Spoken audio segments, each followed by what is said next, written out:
And welcome back, everybody, to Two Goalies, One Mic, brought to you by, of course, Fatty Beer Company, Western New York's premier market and tap room with over 300 beers to choose from at 7 different Western New York locations. If you need a beer, get to Fatty Beer. Let them know that we sent you from Two Goalies, One Mic.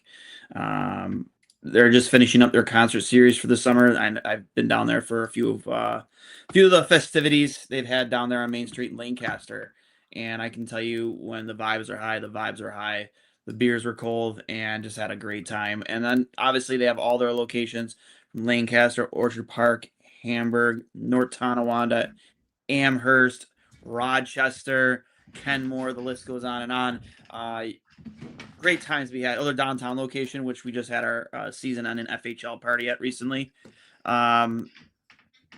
Great times to be had down at Fatty Beer. And of course, Impulse Physical Therapy of Western New York, located at 5087 Broadway, Suite 100 in Depew, New York. If you have a slip and fall, injury on the ice, injury on the field, whatever it might be, Alex Peters and his staff over at Impulse Physical Therapy of Western New York will take care of you. I was actually there a few weeks ago to kind of see the progress on my leg as I try to get myself back to playing competitive sports again. And just was happy to find out that my leg is working at a 30% improvement from where it was last time. Now, 30% is not great, but in terms of where I was, it's fantastic. So, and I owe a lot of that to Impulse Physical Therapy of Western New York. So please make sure you check them out. Can't say enough good things about them. I know you expected to see 3 of us on this screen right now. We're waiting for Sabres play-by-play man Dan Dunleavy to join us. Hopefully, I hope we're not getting big timed. And we're getting big timed here, Hurls? No, absolutely not. So, but you never know, stuff comes up. So, but regardless, man, it's been a minute. We've been kind of recording once every 2 weeks now, roughly, while the dog days of summer here. What's been going on with you? I have been working a ton. I am a freelance segment producer over at the Tennis Channel now, which is actually down the street from me in Santa Monica. And it's a really exciting time for tennis for a few reasons, but I think largely right now, specifically for the Tennis Channel, the Cincinnati Open is going on, which is a lot of people regard it as the biggest non-major of the tennis tournaments. It's the ATP and WTA Masters 1000 series. So it's a really, really good lineup. Basically, the 2 best players in the world that aren't there are Carlos Alcaraz and Jannik Sinner. But Alcaraz just announced today that he's going to play at the U.S. Open in a couple weeks, and that's going to be a big time as well for tennis. I've always been a huge fan, and an opportunity presented itself recently, so that's been really cool for me professionally. I am also caddying at a country club in Los Angeles called Hillcrest. It's one of the most beautiful courses I've ever been on in my life. I actually caddied at Park Country Club back in the day in high school and college in Buffalo. So I've got some experience. I'm a pretty big golfer, and it's just a really cool job I can do every so often. And I've been helping out at my buddy's brewery downtown as well. So I've been busy. I've got a playoff beer league game tonight against an arch rival, 9 p.m., and then work at 4 a.m. tomorrow. So we're lighting the candle at both ends, but it's been a good summer. It's been a time of transition, a time of change. I was at TMZ for 10 years up until this past April. And now I'm moving on to the next steps of my career. So very exciting. Hey, when one door closes, another one opens, and you're a man of many hats right now, as I can see. Honestly, literally, I've been working. This is my 12th day straight, and I'm wearing a bucket hat out on the course. I'm wearing different hat when I'm at the brewery. Thankfully, there's no dress code at the Tennis Channel, and we play a lot of table tennis, so that's been fun. I'm a very good table tennis player, actually. I used to have one in my basement, played throughout college, played at my last job.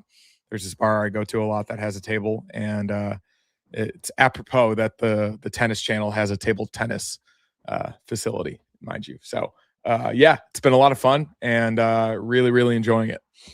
Are you a big pickleball guy? I've played a few times. I've played doubles a couple times. I've played singles against my one friend. I'm not in the cult. No, I consider the pickleball craze to be a tiny bit culty. I actually just started playing tennis partially because I just started over at the tennis channel, but just generally I wanted to pick it up because I think it's a great workout. And I think I'm going to get more into tennis than I am to pickleball because I would be the 25 millionth person to pick up pickleball in the last 2 years. So I don't think it's worth it. So I was considering doing pickleball, not because I just want to be a part of the craze that is pickleball, but just like the cardio aspect of it is intriguing just because like, I mean, I don't know. I mean, I can golf right now, but I guess like the idea of like when it comes to tennis, just the amount of like, you know, the weight, how to transition your weight, the back and forth running, like not long distances, but longer distances. I just don't know if my leg can handle it. But pickleball, kind of like it currently my the way I am physically, it kind of seems to be a little more up my alley, and I wouldn't mind just shedding a few pounds in a more fun way rather than just walking on incline at the treadmill. Yeah, no, it's a good workout, and there's a lot of similarities to ping pong and table tennis, and obviously tennis too. So I wouldn't be opposed to getting involved, but at the same time, with hockey and golf and everything else, I don't have too much time for pickleball at the moment. But yeah, it's a cool sport. I just think that certain people take it, you know, a little bit more seriously than it is. I will say the tennis channel does have pickleball TV, and I have been watching the professionals play a good amount recently. There's pro pickleball. Yeah, no, there's a whole tour that goes around the country and around the world, and there's like a year season long standings and whatnot, and it's a lot of former tennis players, as you would imagine. But the people that are at the high level of pickleball, that's an entirely different sport than just seeing it at your local facility. So that's been pretty cool. I enjoy watching those guys and gals play. But for me, myself, I'm going to stick to table tennis. Yeah, that's crazy. It's pro. I feel like like you remember, and well, they have a show, a pickleball show now, or is it a movie or show? For it was called, but I think it's from the same creators of like Dodgeball, where it's a guy who was a tennis pro, had a bad hand or wrist injury, and he has to get back on the court, and he gets subscribed pickleball. Like, instead of getting painkillers, the doctor starts with pickleball, so he starts playing pickleball, and he goes in thinking he's going to be this like hardcore, like, oh, I'm a tennis player, and then he's getting like smoked by like 60-year-old ladies because he doesn't know the rules and doesn't know how to play. I will say though, like if you have the tennis skills, like once you pick it up very quickly. Yeah, and I just feel, just piggybacking off that, like I feel like, you know how in that movie Dodgeball they had that channel called, was it called The Ocho? Mm-hmm. Yeah, ESPN the 8, the Ocho, yeah. Yeah, it's so like I just feel like there's a pro version of the most obscure sports now, like everywhere. Yeah, well, ESPN does that once a year, which I think is pretty cool. They had a roof ball on a couple of weeks ago, which is really you throw a football onto a roof of a house and then it bounces a ton and you try to catch it. It's apparently an entire league that people have. But yeah, especially in the summer, I think it's cool to try different sports. For instance, during the World Cup, I really got into soccer and been watching a lot of tennis. I've always loved tennis, but now I'm really, really into it. But yeah, I mean, pickleball TV, like it's big enough that it's got its own network, which is a subsidiary of the tennis channel, which makes a ton of sense. But Major League Table Tennis is a thing. I actually applied to a job with them back in May and spoke with them briefly. But yeah, it's big all over. And anything you really want to get into, you can find an avenue for it, which I think is pretty cool. What's going on with your, like, I miss playing, like, your beer league? You guys got playoffs tonight? Yeah, playoffs in my Thursday league. I was in the semifinals last week with my Wednesday league. Played against a team who had Boston College's captain from this past season. His name's Andre Gasso. He's a draft pick of the Boston Bruins, and he got traded to the Sharks in June at the NHL draft, actually. And he's probably going to compete for a roster spot with them this year. I was actually pretty good against him. I think I went 7 for 7, but a guy who played 4 years at UNH and was a point per game guy lit me up for 2 or 3. And we unfortunately lost in the semis. That team is going to go on to win the championship, so I don't feel too bad about it. But yeah, we came in second in both my leagues, and we've got a pretty big game tonight against a team we've played for 8+ seasons. In this league on Thursday, there are these long-standing rivalries, and it's really heated and super competitive. It's a lot of fun. Is that team that you had the controversy where what was it? You guys had an illegal player. Yeah. Are they still playing? Yeah, they actually came in first this season. They've loaded up with a lot of different players in recent years. They are super annoying still. We absolutely hate their guts, and we're hoping to meet them in the championship in a few weeks. But that's not even the team we have the biggest amount of controversy with. There's another team mostly composed of the guys I play with on Wednesday, who my Thursday team hates.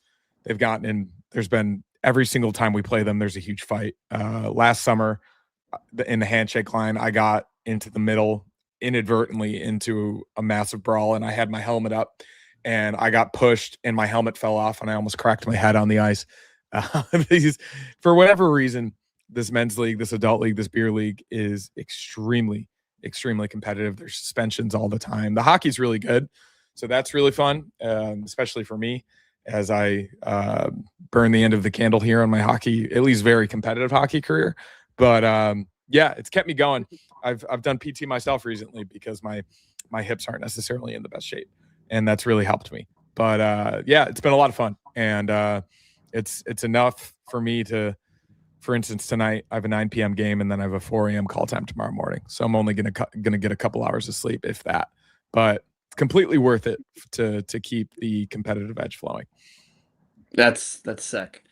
I wish, like I said, before I broke my leg, like I was playing roller twice, but I don't play goal in roller. I just can't do it. It feels weird going from ice to from being able to slide, not being able to slide.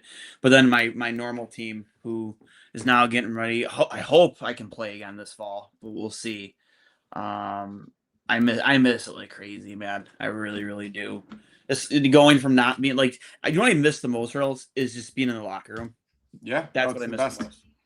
Yeah, it just the camaraderie is next level. There's nothing like it. Yeah, it's fantastic. And now, I mean, I'm not much of a drinker, but sometimes you have a beer with the guys afterwards.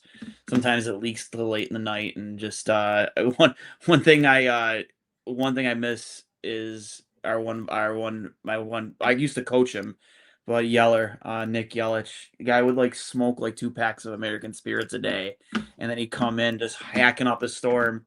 And then, like, by the end of the game or the end of the before we leave, there'd be like a pile of, because you can't spit a garbage can. He's got to spit it on the floor in front of him, and it's the most grotesque looking stuff. It's like, it's dumb, but I miss stuff like that. It's just, I don't know. I just miss being in the room with the boys. Yeah, no, it's. I mean, at any level, I think the relationships you make on a hockey team or any sports team are invaluable. And I mean, for sure. For Wednesday and Thursday, some of my best friends out in LA, I've made from those teams, and we see each other outside of the rink. We talk a lot. It's really, really cool. So I would encourage everybody that is interested, or maybe you haven't played in a beer league before and you think it's stupid or it's below you. I would highly, highly encourage it, because it helps you get you through the week sometimes. I think that especially the exercise, but also the camaraderie involved with it is immeasurable. Yeah. We did get a question in the chat asking, where's Dan? We're waiting on him, obviously. He's a busy guy, so when he pops in, he pops in. I mean, hopefully he doesn't cancel on us. But yeah, we're gonna have the time he needs to hop in here. So but until then, we can the ship obviously moves forward, or however you want to word it, whatever the right terminology is. Not a lot to talk about in Sabres land. A few front office hires. Still no Connor Hellebuck. Obviously no Patrick Kane. Ocho Cinco is apparently a hockey guru right now. Did you see that too, by the way? I don't know if I did. So somebody from I want to say it was like a Daily Face-Off, maybe Edmonton Oilers account, tweeted out like nobody on this planet can do what McDavid does, and it's him like literally. It's in practice. Oh yeah, I saw that video. His edges were crazy. Ocho Cinco quote tweets it, and he goes, "Have you never heard of Pavel Datsyuk?" Most wild, and really, then our buddy, really good point. No, it's a great point. It's a great point.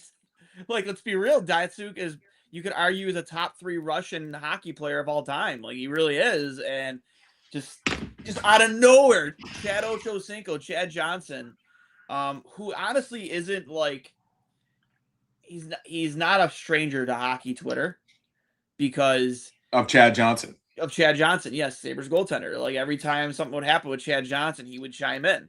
I don't know, maybe that's how he started to get interested in hockey. I don't know. I don't know what the story is there, but just like hilarious. And our good buddy John Lazarus, like he goes, "Excuse me, who tweeted this?" So it's kind of crazy. I mean, in a world where Zach Benson is in a not even a top 100 player under 23 in the NHL, according to Corey Pronman, which I'm sure we're going to get into here in a minute. But like, just in a time where like there's just nothing to talk about, Chad Ochocinco from the top rope. Yeah, I love it. I mean, he's still in sports media, and I think he's pretty active on Twitter. So for him to, I think a lot of athletes do follow other sports pretty closely, and I think that they appreciate greatness wherever they see it, even if they don't necessarily follow the sport as much. So for Ochocinco to be Pavel Datsyuk truther, I think is pretty cool. But you mentioned it. We can just get into it.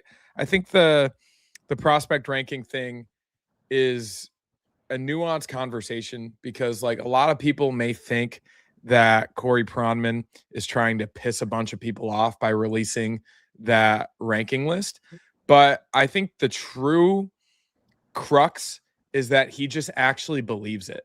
And the fact that he actually believes that Zach Benson is the sixth best prospect under the age of 23 in the Sabres organization is categorically false on so many different levels.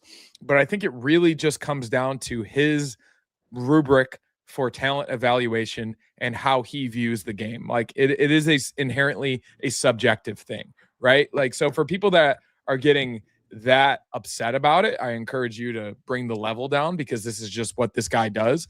I actually do believe that he does a lot of things well. He, like Dane Brugler with the NFL draft, with the Athletic, he released this beast guideline every year evaluating thousands and thousands of football prospects leading up to the NFL draft. It's a hard job. And a lot of the time, a thankless job that you're going to the corners of the country, both in the US and Canada, and watching these very low level junior games to get insights on a prospect that not a lot of people have heard of.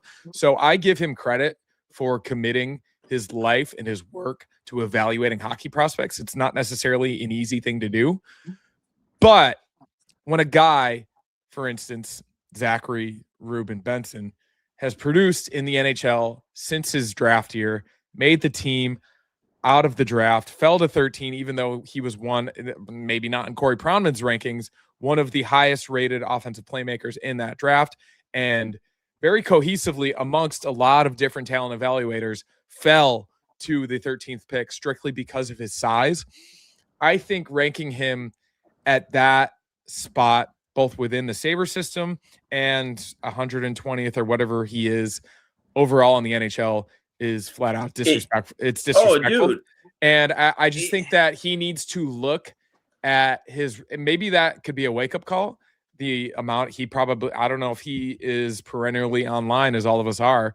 I think he just tweets out his stories for the most part, and he doesn't really interact with people. And I listened to him speak for the first time earlier today, and he doesn't necessarily seem like the most social guy in the world, and that's fine. Everybody's different. He doesn't need to be, right? Like, he can release his articles, he can release his rankings, and that be that. Like, it's probably better for his mental health that he's not online seeing what people are saying about him. I just think that this is a good example of the overall talent evaluation community that, yes, you may not like a player, you may not project him to be better than everyone else that's ahead of him on your list, but you can look at the results, the eye test, everything that the non-analytic people in the hockey community can say. And I'm very much a favor of analytics, but Zach Benson passes every single analytical test. It makes no sense to have him ranked. The eye test people and the analytics people are in unison, in lockstep, in agreeing that Zach Benson is not the sixth best Sabres prospect under the age of 23. And that's that. So I think you can look at it from a variety of different angles, but that's how I view it. Would you say this is more egregious than when Matt Larkin tweeted that this is the Philip Forsberg trade all over? Was it Philip Forsberg? Yeah, trade. Martin Erat. Yeah, I just think Yeah. they're different situations, right? Because But like, you know what I mean in terms of like overall reaction. I Like, mean, yeah, I don't know. That's hard to say. I really can't necessarily compare the two. I think given how beloved Zach Benson is within the Sabres community, people are probably more upset about this, if I'm being honest, because it's so deeply personal to a guy that not only just signed a 7-year deal, but is likely going to be on the top line this season. That a lot of this season, the hopes are riding on Zach Benson's continued development, right? Like, I think it wouldn't be crazy to say that Zach Benson is the third best player on the Sabres right now. I think a lot of people, he's easily a top 5 player. yeah, I Easily. think a lot of people would firmly put him number 3, especially based upon his performance in the playoffs, which is, I think, the type of He was player, one of their better players. I think, but like even his prospect profile, everything that you say is good about his game, I think that's the type of player that he would project into being, that Brad Marchand, that gritty, hardworking, creates turnovers type that does well in a playoff environment. And our greatest anxieties about him potentially not being that player were alleviated in those 2 rounds against Boston and Montreal, which, according to Corey Pronman, are shitty playoff teams.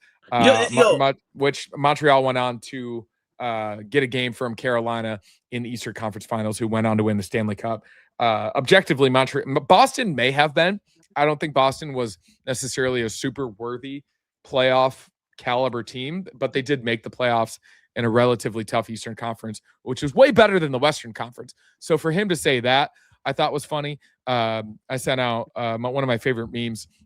It's the 2 gang members holding up their blue and red bandanas, and they're holding they're connected. The Bloods and the Crips, in unison. And I put a Canadians logo on the red and a Sabres logo on the blue, and responded to a Canadians Twitter account talking about that. Basically, like, they're not mad about the Zach Benson thing. They're mad that Corey Pronman called them a shitty playoff. Yeah, and our hate for him is this something we can finally agree on, thankfully.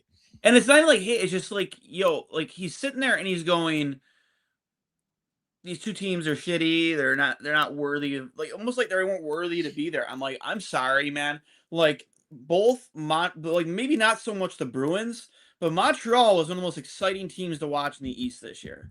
Make no mistake about it. That is going to be a very, very good hockey team for a very long time. They have a very bright future, but just like the Sabres do. So, like, when I'm saying, listen, it's tough. Even like a good friend of our program, of our show, friend of the program, Chris Peters, who's been on with us a number of times with Full Hockey, guys, especially when it comes to prospects around the draft, there's nobody's opinion I honestly probably respect more than Chris Peters. He called them out. It was on that same podcast, that same quote where he kind of threw the Bruins and the Canadians under the bus. Like, he was like, they were in the playoffs. Like, what are you talking about? Like, come on, man. Like, I don't, like, where did this come from? Like, I would say Zach Benson big time him on an interview at the draft? I don't even think he's that type of reporter. He's strictly watching tape. He's watching prospects develop through different systems. Corey Pronman's not that guy. So I think it really comes down to his rubric and the way that he evaluates hockey players. And that's it. Like, I don't think he's trying to disrespect Zach Benson. I don't think he's trying to piss off. He's not an engagement bait type guy. Like, this is not who he is. I've read his work for years, and I've actually really enjoyed. I mean, this was always like a summertime thing that the Sabres were rated as the best prospect pipeline in the sport for 5 straight years, and that we were able to raise a banner every single summer because Corey Pronman ranked the Sabres for like 5 to 7 straight years as the best prospect system in the sport. So it's not like he has something against Zach Benson or the Sabres, right? Like, he ranked Daxton Rudolph really highly, even though a lot of people thought that was a reach at number 4, that the Sabres should have taken Chase Reed because they read 3 tweets before the draft and thought that maybe Chase Reed was better than Daxton Rudolph, which is ridiculous. Even me this year, I didn't really follow the top prospects in the draft leading up to this draft. We needed to. We didn't need We didn't know that we needed to until a couple days before when Yeah. they traded for the 4th overall pick. So I didn't act like I was super knowledgeable about Daxon Rudolph versus Chase Reed. Like I thought they should take Viggo Bjork, who he now puts in his top 25 under 23 prospects. Like this is all Just the name relative. alone It's was all sick. yeah, like this is all I think really trivial in the long run because it's one guy's ranking. He is a prominent talent evaluator within the hockey community. The Athletic does a great job. I read the Athletic daily for a friend of the show, Matthew Thorborn's reporting. I followed Joe Beesworks for a long time with the Bills. Tim Graham is a good friend, and I think he does a great job in his enterprise reporting and also with the Bills. And he's done a lot of really good Sabre stories in the past too. So this isn't anything against Corey Pronman. I just think I think Canadiens fans are upset about Lane Hudson's ranking too. I'm pretty sure I saw that as well. Like the Sabres are not the only fan base that caught the wrath of one talent evaluator's skewed rankings, and that's fine. I just think that you can look at Zach Benson, call a spade, and realize that this is very clearly the best Sabres prospect under the age of 23 at this current moment. No doubt. I'd put him again above Hellenius without a doubt because we've only got a small sample size of Hellenius. And I mean, like maybe Consta's profile down the line projects to be more of an offensive output type guy, right? Maybe he has more goal scoring offensive skills than Zach Benson, but that's not necessarily Zach Benson's game. He's way more of a playmaker. He's incredible on the back check, forecheck, getting the puck in dirty areas, as we saw in the playoffs, things that sometimes aren't necessarily always quantified. Actually, no, that's ridiculous. They are quantified in the analytics because they lead to a better expected goals for. They lead to a better Corsi percentage. Everything that he does on the ice shows up analytically because he's doing the right things and he's in the right places. So for someone that maybe he doesn't follow, maybe it's just an eye test thing for him, I'm not necessarily sure, but he's never liked him as a prospect, and this is just reflective of that. Yeah, no doubt. I just like I like this comment here from Jeremy. Two-way. I'm not sure what he meant to type there, but a young player performs in the playoffs is the best sign of a player's development. How good he is going to be. Benson, Hellenius, we're fearless, and I mean that's so true, man. There wasn't anybody driving to the net more in the playoffs than Zach Benson. There really wasn't. No. I mean, we got a very small sample size of Hellenius, but like Benson, you could argue was their best player on a lot of nights in the playoffs. Yeah, absolutely. And I think over the course of the 2 rounds, he showed that he was not only consistent, but he was impactful. And I think that's really important, especially for a player at his age in his first playoff experience. I think the same could not be said. It wasn't his first playoff experience about Alex Stuck throughout the majority of the playoffs. Aside from a couple of games, I don't think the exact same could be said of Tage Thompson. Even Dunleavy got off to a slow start. But Zach Benson, I would say, was pretty consistent throughout both series. And that is a really, really good thing moving forward for the Sabres to lean on, because Alex Tuch, regardless of his performance in the Canadian series, he's a massive loss. He did a lot for the team, both offensively, defensively, PK, power play. So I think the Sabres, yes, someone said earlier, hope is not a strategy. Zach Benson's not hope. He's had 3, so that would be 23, 24, 25, and this will be 26. This will be his 4th full season in the NHL. He's had 3 full seasons of not only increased production, but playing the same game, that same hounding style that we were hoping that we would get based upon his tape leading up to the draft and how excited we were after he was drafted, but also as a playmaker. And him on that top line, if that top line is Benson, Norris, and Tage to begin the season, I think he's going to produce at a really high clip because it's a diversification of skill sets, and hopefully they all stay healthy and they're able to mesh really well. Yeah, I couldn't agree with you more. And again, I know when we kicked off the show, when we tweeted out earlier today that we're expecting Dan Dunleavy. We're hoping to still get him. We're just waiting to hear from him here.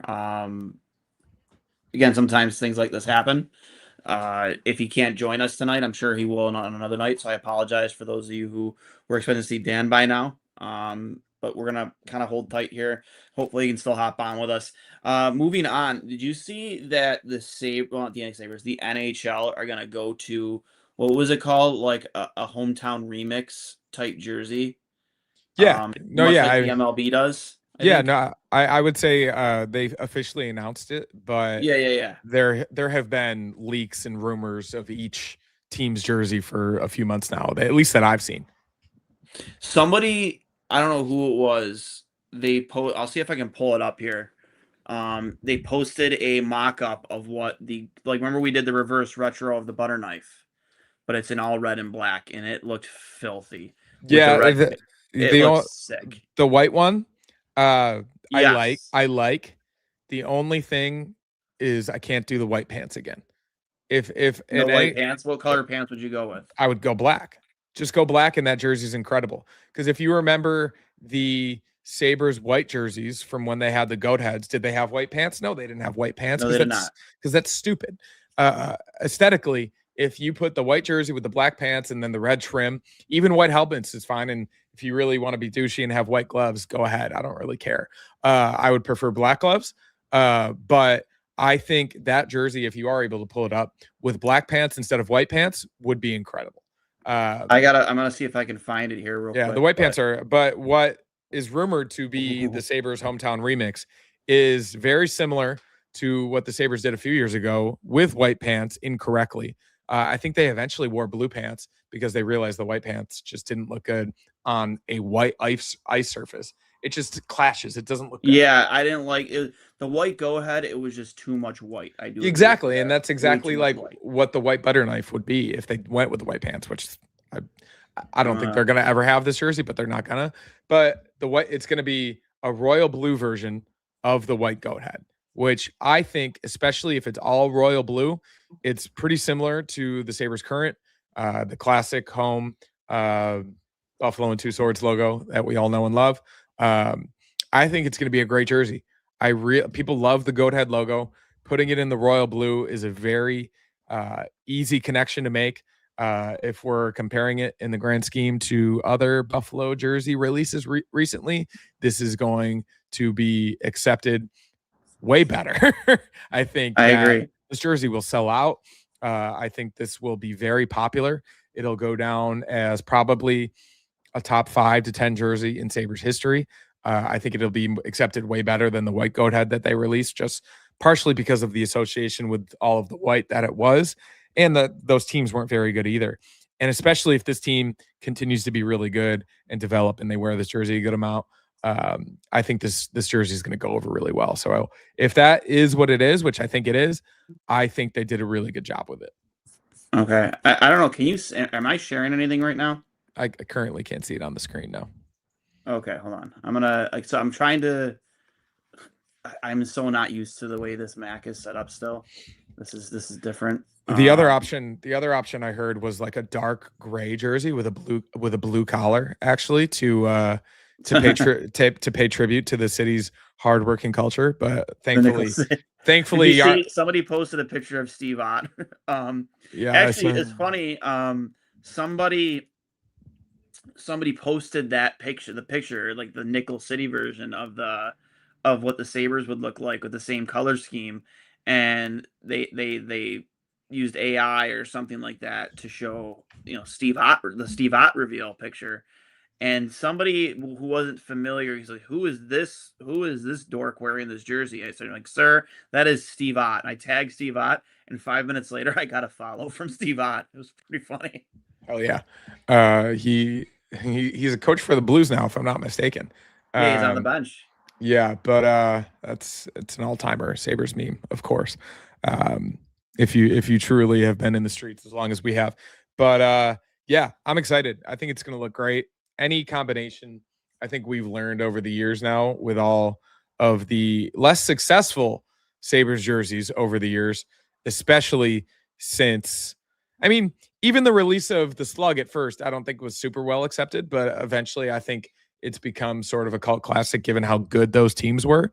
But if those teams were bad, I don't think the Slug would be as well received as it is now. You see a ton of Slug jerseys at any away game you go to, Anytime I'm at Keybag Center, you see a lot, not as much of the white, but I do see what is like up with like everyone hated the slug for such a long time. I just and think now that everybody wants it back. Well, it's because those teams were really good. Those were some of the for sure. Some of the best teams in Sabres history.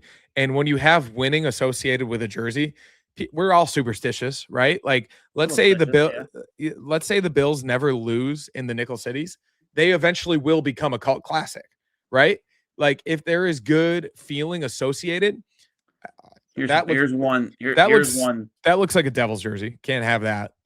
It was one that was posted. Don't love that one. Don't love that one. Not a fan. We're not a fan. I think I saw a lot of mock-ups today, and there were. I'm gonna see if I can find the one. I'm still looking. You got to be very careful with the red and black because if you do too much of it, it looks way too much like the New Jersey Devils. Who posted the one earlier of the white butter knives one? I think it might have been Sneaky Joe. Was it Sneaky Joe? I'll check right now. Yeah, so Sneaky Joe posted the Buffalo script red version, and then somebody responded to it with the white butter knives.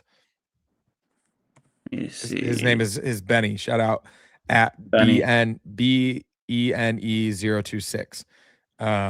There's a couple. Okay, so I see there's a couple mock-ups that he tweeted out. Hold on. So let me. Man, he doesn't actually tweet. I don't know if it was a reply or not, but hold on.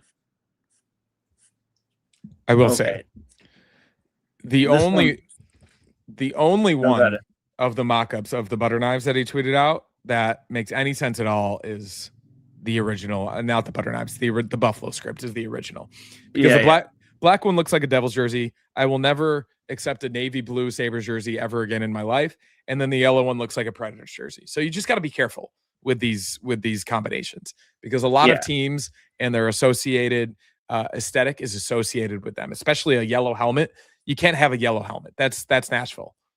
Yeah, that I do agree with. It's got to be in here somewhere. The jersey that God, where was it?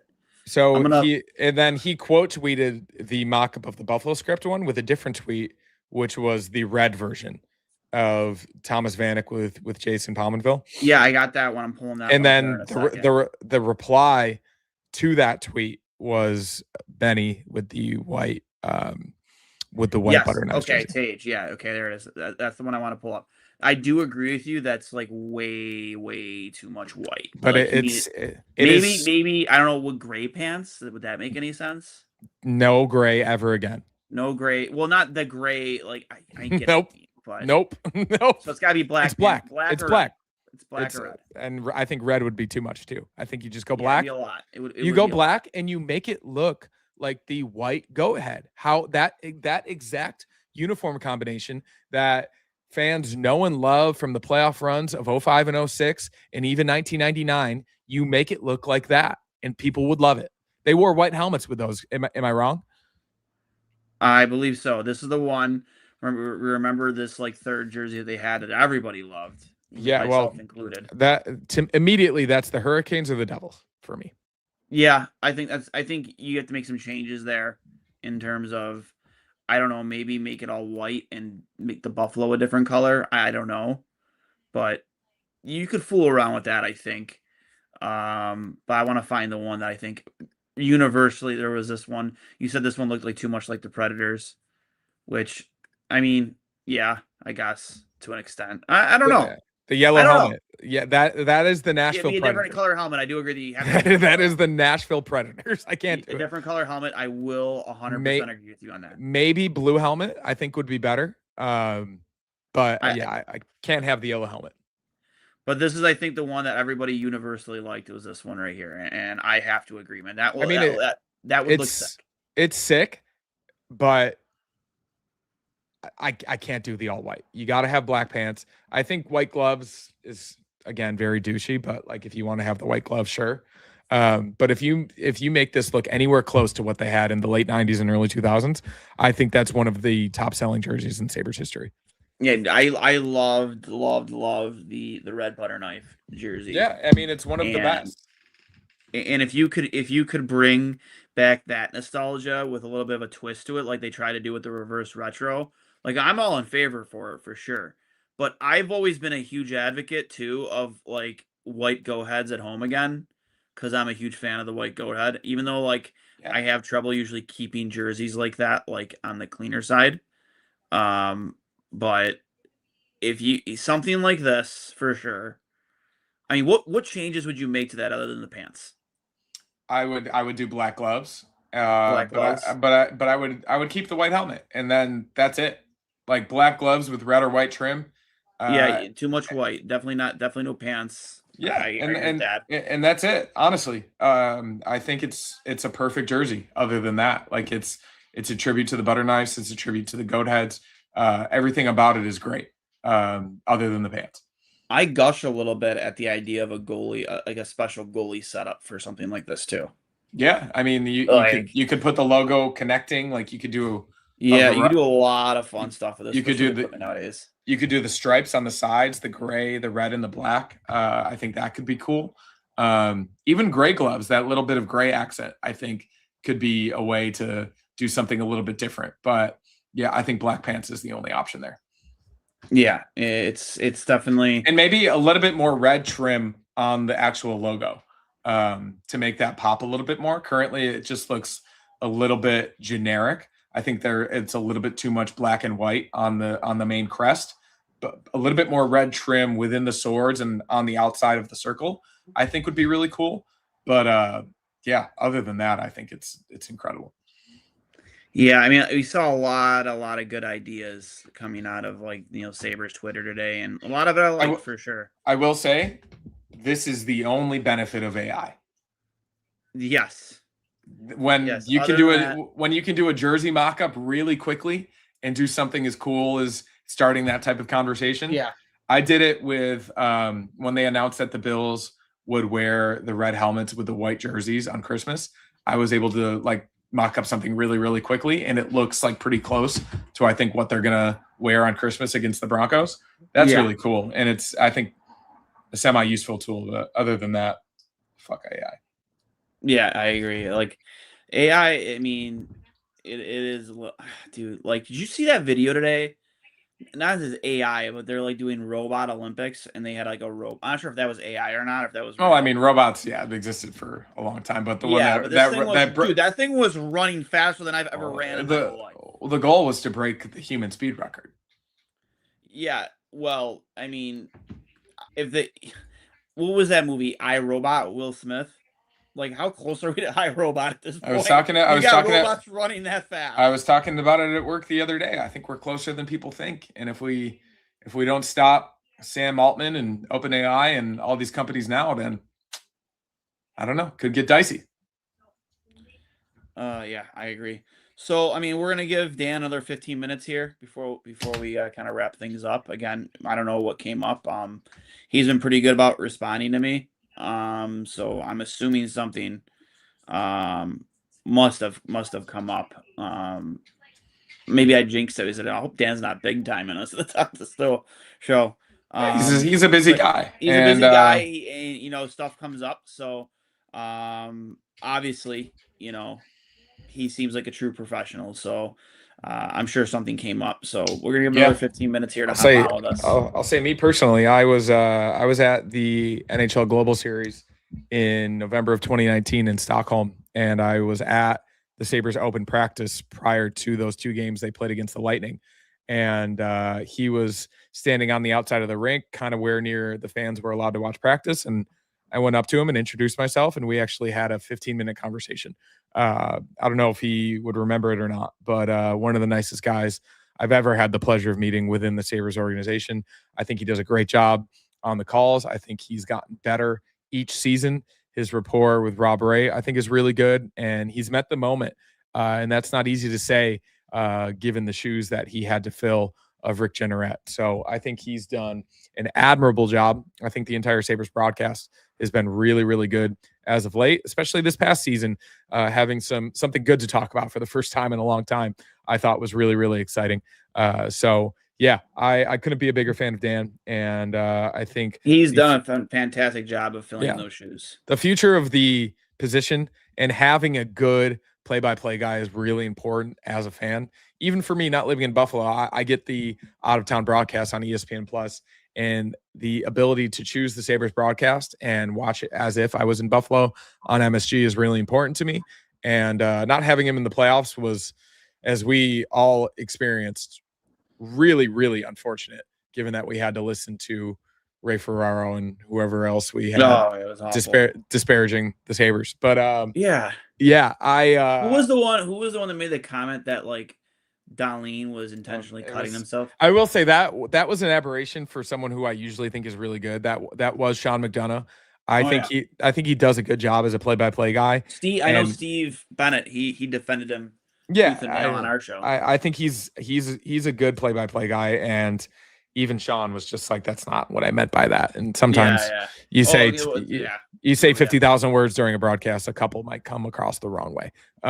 So he's a Syracuse guy. I think Sean does a great job, but there are other play-by-play guys within the hockey community that I think can be biased and don't necessarily do as good of a job. But I think, not to disparage anybody specifically, but I do think Dan Dunleavy is a true professional. And whenever we do talk to him, which I know we will, because he's very active online, he does a great job of promoting his work in the Sabres. He will come on with us very soon. When we did the Sabres playoff watch party at Fatty Beer, he mentioned that watch party during one of the Sabres playoff broadcasts, like commemorating it essentially.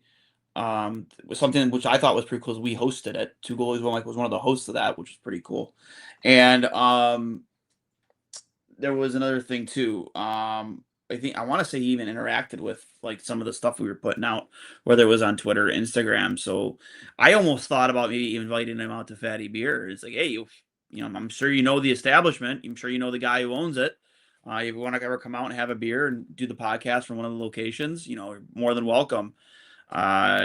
I even thought about just doing it live from the Lancaster location myself tonight. Had I not gone out of work later than I thought I was going to. So while we give Dan like another 10 minutes here, like anything else you want to kind of get into or anything else on your mind? Yeah, not much going on, unfortunately, in terms of hockey news. I think that maybe in the next few weeks, there's potentially something that could happen trade-wise. And if not, then training camp gets going and we'll at least have line combinations and we'll be able to see Olin. I'm never going to do it. I'm never going to get it right. Olin Zellweger, not Owen Zellweger, and Louis Crevier, the Sabres' two main additions from this offseason. And it's going to be exciting to see where Konsta Helenius is in this Sabres lineup. I think everybody expects him to make the team. I'm very confident that he will. Yep. Whether that's second line or third line, maybe first power play unit, maybe second, who knows? I think those are the three, along with the continued development of Noah Ostlund as well. I think those are the three main things we can look for. And it's always exciting to see some of these prospects. Maybe they have a really good camp and somebody makes the team that we weren't expecting to. Right? Like, I think there's a chance that potentially happens, maybe on that third defensive pair. I think that goaltending is, especially if a Connor Hellebuyck trade does not happen, I think we kind of know what it's going to be going into the season. And they're definitely going to go with that 3-goalie rotation, which worked really well for most of the season, despite this dismay of a lot of people, at least when it began. Right. That's one thing I wanted to ask Dan too, and it was actually one of the questions we got asked when we announced we were going to have him on. You know, if and when that does happen, is the feeling about Colton Ellis, and could he actually come in if he has a good camp, compete for a much bigger role in the net this year? I mean, Alex Lyon had a great year. There's no reason he can't replicate that in back-to-back years.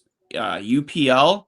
I mean, if you're Ukko-Pekka Luukkonen, you know, how are you feeling coming into the season? Because your name has been thrown a lot out there, especially surrounding Connor Hellebuyck and like what the return would be. And there's been a narrative out there that like he wouldn't waive his no trade clause after it kicked in, obviously post July 1st. Or was it June 1st or July 1st? I think it was July. So, like, you know, there was a narrative running, kind of going around that he wouldn't waive his no trade to be part of that deal. and that was one of the things that was holding it up. Whether that's true or not, like hearing your name out there is often. I know it's a business at the end of the day, but like if you're Ukko-Pekka Luukkonen, what's your mindset coming in to this season? And I mean, if you're Colton Ellis, I mean, what do you got to lose, man? You're the third guy in a rotation. I mean, is it realistic that you could see Colton Ellis maybe get 20 starts this year or more? I think it is, especially given the workload Alex Lyon took on last year, the injuries both Alex Lyon and UPL had throughout the year. Even Colton Ellis was injured for a period, so not necessarily a 82 divided by 3. That would be close to 27, 28 games each. I don't necessarily think it's going to be that. I would say it's probably closer something to along the lines of maybe 40 for UPL. This is really depends on how everything goes. You never know. Yeah. Maybe 35 for UPL, 35 for Alex Lyon, which would be 70, and then maybe 12 for Colton Ellis. But if he plays his way into more playing time, that takes away games from both UPL and Lyon. And I think leading into hopefully another playoff run, that is a good thing to take some of the wear and tear off of these guys. I think that goaltending was a strength for the Sabres for most of the regular season, and it even was in the Bruins series, aside from a couple bad games from both UPL and Lyon, but they both had good games as well. And then leading into the Canadiens, it was kind of up and down, right? I will say that having a little bit less workload in the regular season and keeping them all fresh going in and then going with a hot hand is a good thing for the team in the long run. So, yeah, I hope Colton Ellis plays his way into as much playing time as possible because, as Alex Lyon said when he was on with us last summer, I think that benefits everybody in the room. I really do. Yeah, and we already have a pretty cool shirt made up for Colton Ellis. Colton Ellis, I was at Ellis Island, the harbor of all saves. Pretty cool shirt, that we could put out there for Sabres faithful to wear. One question here from Jeremy: do you guys think UPL could improve and build based on the gaining playoff experience? That's actually his first playoff experience at the pro level because he didn't. For more than 75% of the team, that was their first playoff experience. Yeah. So. Oh yeah, of course. But I'm just saying he never even had that at the Amherst, given the Amherst teams he played on. Yeah, I mean, I don't see why not. We're not going to beat the dead horse about the goal that went in to end the Sabres season. That's done and over with. But I still maintain that it was deflected. But people have different opinions. I don't think it was deflected at all. But though, just the way that it was fluttering, it was either a knuckle puck or there was. I could get behind knuckle puck more because that angle from the Montreal bench, which shows it from start, it doesn't get touched. I just think that it's hard to know for sure, right? But just like the trajectory of it was affected by something. So maybe that was the ice being torn up in the second overtime. Was it second overtime? Yeah, I think it was 2 OTs. Was it though? I thought it was the first OT. Oh, no, it was first OT. Yeah, it was the first OT. And maybe the ice being not necessarily in the best condition, maybe that caused the knuckle puck. But something about that trajectory was uncommon, and I'll die on that hill. Yeah, I mean, again, we were not going to beat that dead horse anymore. I did just get a message from Dan. Something did come up tonight, and he apologizes and would love to reschedule with us. So there you go. I'm going to kick it over to our sponsors real quick before we get out of here. Shout out again to Fatty Beer Company, Western New York's premier market and tap room with over 300 beers to choose from at 7 different Western New York locations. If you need a beer, get on over to Fatty Beer. Let them know that we sent you over from Two Goalies and Mike. And, of course, Impulse Physical Therapy of Western New York. Hey, Western New York, it is time to ditch the physical therapy clinics that treat you like you are just another number and step into a world where you are at the center of your care. Impulse is owned by Buffalo's only board-certified sports physical therapist who use one-on-one science-backed technology like 3D motion analysis and force plates to help you exceed your goals and become the healthiest, strongest version of yourself. So come experience the Impulse difference today and mention this for a discounted $77 assessment. So make sure if you have a slip and fall, you get hurt on the field, you're a klutz like me, you break a bone, you have some major injury where you need sports rehab, Make sure you go check them out at Impulse Physical Therapy, Western New York, located at 5087 Broadway, Suite 100, in the same plaza as Catalyst Fitness, right next to DNL Plaza, again on Broadway. Make sure you go check them out. Hurls, your final thoughts before we get out of here. Final thoughts is that Zach Benson is the best Sabres prospect under the age of 23. Don't get too upset about these types of things, because at the end of the day, being mad online isn't necessarily the best way to go about these things. You can look at it from a variety of different perspectives. Just know that he's going to be a Buffalo Sabre likely for the rest of his career. And I do believe he's only going to improve because he plays the type of game that lends itself to develop and even get better. So all Zach Benson can do is go out there and produce in the way that he has. And all we can do is appreciate and look at him for what we know him to be. And I think that's all that matters at the end of the day. So that's the news of the week. I hope they release these jerseys soon, because that would give us something to talk about. Yeah, leading up to training camp. Otherwise, I don't envisioning a big trade happening. I think what's done is done, and this is likely the roster that the Sabres are going to have going into the season. That does not preclude from Jarmo making a move early in the year or prior to the deadline based upon where they are in the standings. But I maintain that I do think this is a playoff roster still. I think we're going to get a lot of development, namely from Zach Benson, Constant Helenius, Noah Ostlund, even a guy like Jack Quinn, who had his first 20-goal season. People forget, obviously, not necessarily the most consistent, but I do think in the right situation, he can continue to improve. And hopefully Ryan McLeod in a third-line center role, as we've discussed about. As we've discussed, a lot of exciting news leading into training camp on the defense. Olin Zellweger with Owen Power, obviously that top pairing, and then who's ever going to be on that third pair. I think it could be maybe even 5 different guys that potentially could be on that third pair. So that's going to be an exciting battle in training camp. I personally can't wait for it. I'm excited to watch Crevier too. I've seen some highlights of him, and the guy has a cannon and he can skate. I think he's going to be a better version of Logan Stanley. I think what we got out of Logan Stanley wasn't necessarily what was projected, but at the same time, having a big body with a really heavy shot and that plays a physical game is important, especially on what is likely going to be that third pair and potentially even the penalty kill. So yeah, I'm excited for that as well. And we'll see what happens here. Hopefully we'll get Dan on soon. Yeah, I hope so too. All right, my good buddy Steve Dangle, he goes, every August after weeks of barely anything, a random name gets tossed into hockey Twitter like a grenade, and this year it's Zach Benson.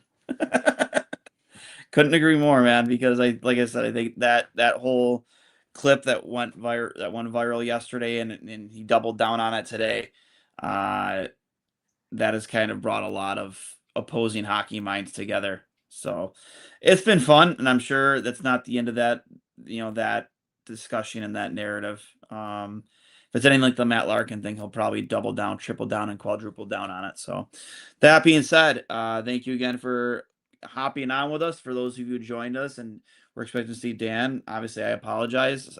He did reach out to us, say something came up. Unfortunately, he couldn't make it. But I'm very confident that we'll get him on. Hopefully here soon, maybe on the next episode. So if you have enjoyed the podcast, if you're audio only, you can find us on Apple Podcasts, Spotify, wherever you get your podcast. If you are following along YouTube, as I see some of you are, please make sure you're subscribed. You see a little bell icon. Make sure you're following along. Make sure you got your notifications turned on. Please hammer that like button. There's a hype button now. Please hype the show. That helps us as well. It's all very much appreciated in growing the show. We will talk to you guys later. And as always, go Sabres.